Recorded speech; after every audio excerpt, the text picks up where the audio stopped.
रूस के रक्षा मंत्री की कार पर ड्रोन से हमला। ये इस वक्त की बहुत बड़ी खबर जो आपके सामने हम रख रहे हैं। बता दें, ब्रियांस्क में सर्गेई शोइगु की कार पर आत्मघाती ड्रोन से अटैक हुआ है। हमले में शोइगु की कार के एक हिस्से के परखच्चे भी उड़ गए हैं। हमले के वक्त कार में रक्षा मंत्री सवार नहीं थे, ये अपडेट भी सामने आ रहा है। रक्षा मंत्री पर हमले के बाद क्रेमलिन में आपात बैठक बुला ली गई है। तो सर्गेई शोइगु की गाड़ी पर आत्मघाती ड्रोन से हुआ अटैक, जिसके बाद हड़कंप मच गया है। आपाधापी में एक बैठक भी बुला ली गई है। लेकिन बड़ा अपडेट ये भी मिल रहा है कि जिस वक्त उनकी गाड़ी पर ये ड्रोन अटैक हुआ, उस वक्त सर्गेई शोइगु उस गाड़ी में मौजूद नहीं थे।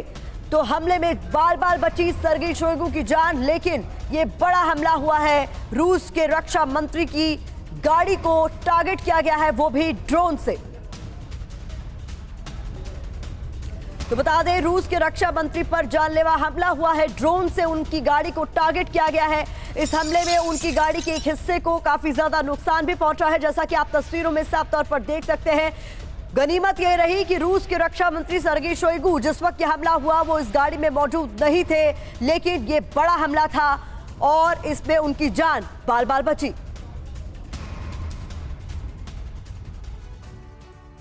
इस हमले के बाद पुतिन न्यूक्लियर हमले का बटन दबाएंगे। अब ये तय हो चुका है, क्योंकि यूक्रेन कल से ही इस तरह से रूसी जमीन पर ड्रोन स्ट्राइक कर रहा है। यूक्रेनी फोर्स की दुस्साहस से पुतिन का सब्र टूट चुका है। अब पुतिन एटमी विध्वंस करने वाले हैं। उन पर क्रेमलिन का प्रेशर लगातार बढ़ता जा रहा है। यही वजह है कि रूस ने यूक्रेनी बॉर्डर के पास अपना एटमी बेड़ा पहुंचा दिया है। युद्ध के मैदान में अब वो होने जा रहा है जिसका खतरा पिछले कुछ महीने से मंडरा रहा था। पुतिन यूक्रेन और यूरोप का एटमी विध्वंस करने जा रहे हैं। सवाल यह है कि पुतिन का न्यूक्लियर ऑपरेशन कब शुरू होने वाला है? क्या पुतिन के पास अब यही एक विकल्प बचा है? Он прикрывает пехоту, танки.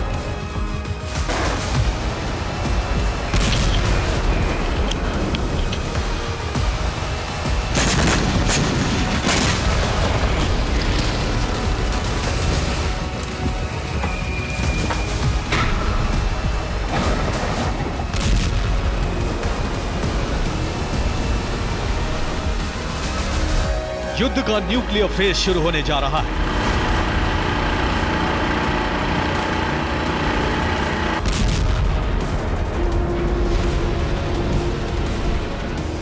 पुतिन परमाणु विध्वंस लाने जा रहे हैं।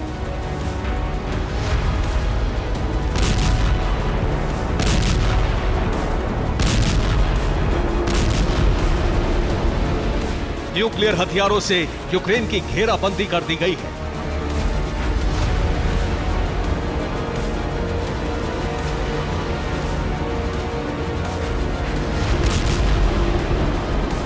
पुतिन ऑर्डर देंगे और रूसी फौज यूक्रेन को मिटा देगी।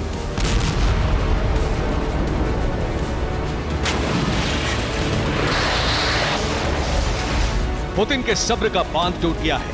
क्रेमलिन आउट ऑफ कंट्रोल हो गया है। युद्ध जीतने के लिए रूस के पास अब एक ही विकल्प है और वो है परमाणु विध्वंस।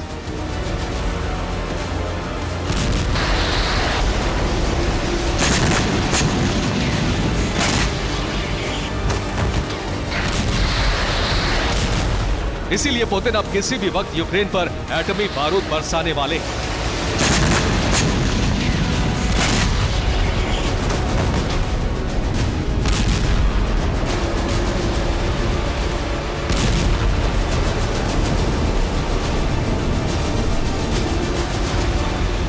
पुतिन की परमाणु तैयारी शुरू हो चुकी है। यूक्रेन बॉर्डर पर एटमी वेपन भी तैयार हो चुके हैं और इसके साथ ही न्यूक्लियर वॉर का काउंटडाउन भी शुरू हो चुका है।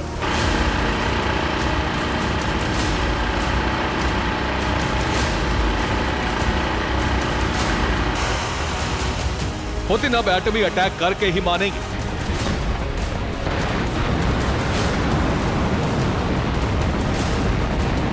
उन्हें अब यूक्रेन विनाश से कोई नहीं रोक सकता।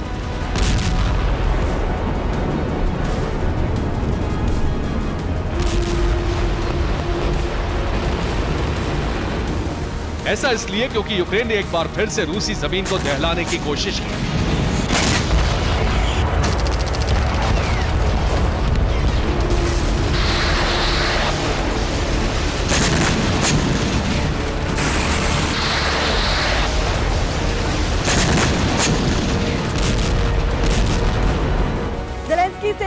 पिछले 24 घंटे में रूस के 6 इलाकों को तबाह करने की कोशिश की है यूक्रेन के इसी दुस्साहस के बाद पुतिन कोई महाविस्फोट करने वाले हैं।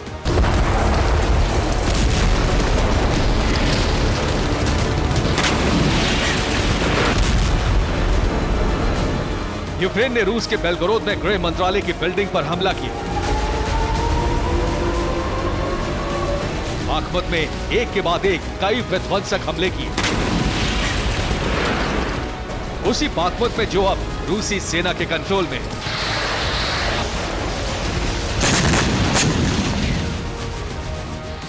यूक्रेनी फोर्स ने मारियोपोल में बारूदी प्रलय लाने की कोशिश की। पोर्ट सिटी सेवेस्तोपोल को ड्रोन से बर्बाद करने का प्रयास हुआ। यूक्रेन ने बर्दियांस्क को भी बारूद से पाट दिया। पस्को पर ऐसा प्रहार हुआ कि पूरा शहर थर्रा गया।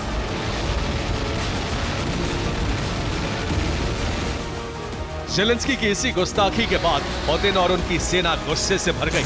अब पुतिन इस हमले का परमाणु प्रतिशोध लेने जा रहे हैं।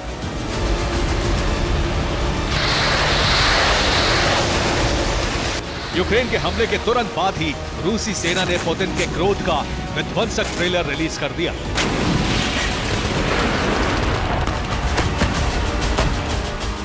रूसी सेना ने यूक्रेन से विध्वंसक बदला लिया। यूक्रेन के आधा दर्जन शहरों को मिसाइल, ड्रोन और रॉकेट से पाट दिया।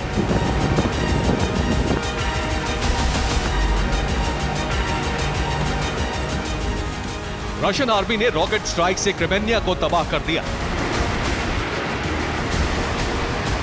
मिसाइलों की ताबड़तोड़ बारिश कर नीप्रो को जला दिया।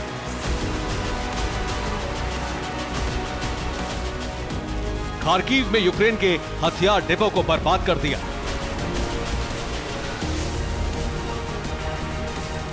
इज्यूम में भी यूक्रेनी वेपन डिपो को भस्म कर दिया।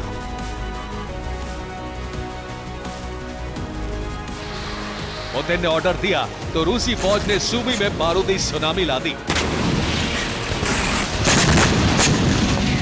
रूस ने ज़ैपोरिज़िया में 16 यूक्रेनी पोजीशन को तहस नहस कर दिया। खेरसोन में ऐसा बारूदी बवंडर आया कि ज़ेलेंस्की सेना दहल गई। 24 घंटे में रूस और यूक्रेन के बीच जिस किस्म का विध्वंसक वार पलटवार हुआ, उसने ऐलान कर दिया कि युद्ध के मैदान में किसी भी वक्त एटमी ज़लज़ला आने जा रहा है।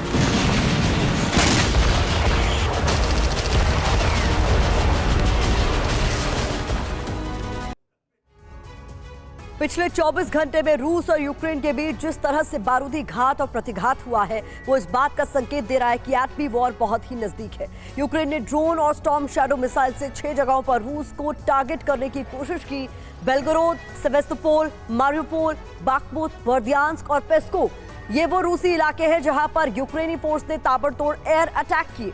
यूक्रेन के हमले से रूसी फौज क्रोध से भर गई। उसने इसका विध्वंसक स्टाइल में बदला भी लिया। रूस ने भी 6 से ज्यादा इलाकों में बारूदी बारिश की। इनमें निप्रो, ज़ैपोरिज़िया, खार्किव, इज्यूम, सूमी और खेरसोन शामिल है। रूसी स्ट्राइक के बाद सूमी में चारों तरफ तबाही का मंजर है।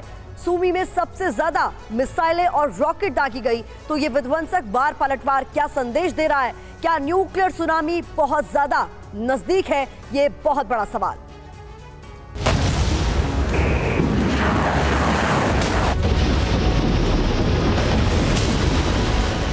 जिस वक्त पुतिन सेना यूक्रेन से विध्वंसक बदला ले रही थी, उसी वक्त यूक्रेनी सेना प्रमुख वालेरी ज़ालुझनी ने एक वीडियो जारी कर रूस को मिटा देने की धमकी दी।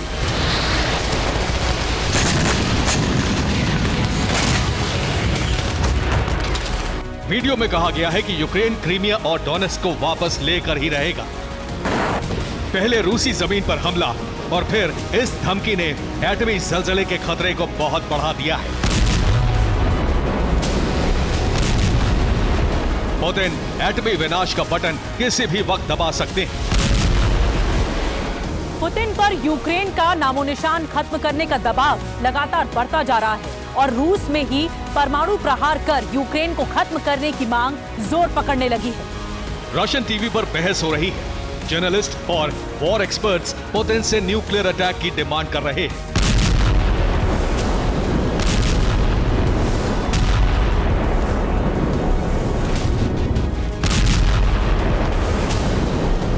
मॉस्को में एटमी अटैक को लेकर सिर्फ बहस ही नहीं हो रही है, बल्कि तैयारी भी तेज है। इस बात का ऐलान पुतिन के फैसले कर रहे हैं। अमेरिका और नेटो की धमकी के बावजूद रूस ने बेलारूस में न्यूक्लियर वेपन पहुंचा दिए। इस बात की पुष्टि बेलारूस के राष्ट्रपति ने की है। लुकाशेंको ने कहा है कि रूस के परमाणु हथियार बेलारूस में तैनात हो चुके हैं। रूसी सिक्योरिटी काउंसिल के डिप्टी चीफ दिमित्री मेदवेदेव ने घोषणा की है कि रूस जल्द ही एटमी स्ट्राइक लॉन्च करने वाला है। रूस के इस ऐलान के बाद यूक्रेन ने कहा है कि रूस किसी भी वक्त ज़ेपोरिज़िया पावर प्लांट को उड़ा सकता है।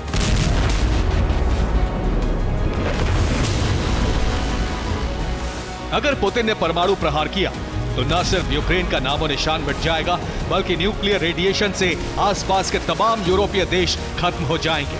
लेकिन पुतिन को इससे फर्क नहीं पड़ता। उन्हें फर्क पड़ेगा तो सिर्फ पराजय से। इसीलिए वो विजय के लिए विध्वंसक एटमी ऑपरेशन लॉन्च करने वाले हैं। Bureau report, TV9 Bharatvarsh.